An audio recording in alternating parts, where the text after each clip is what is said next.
सुट्टी मेकर दांड्याला या ठिकाणी 200 रुपयाचं बक्षीस आलं. गाड्या 200 रुपयाचं बक्षीस आलं आणि समाजकर्त्यांना 200 रुपयाचं बक्षीस आहे. आपल्या मनापासून धन्यवाद आहे. गाड्या सुटल्या.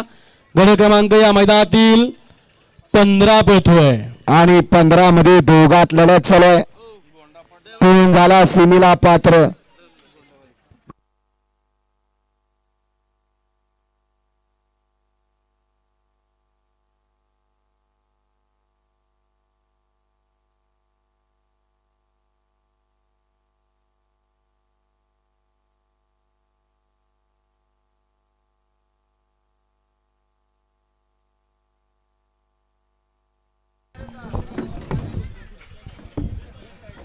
उद्या चला 16 ते 25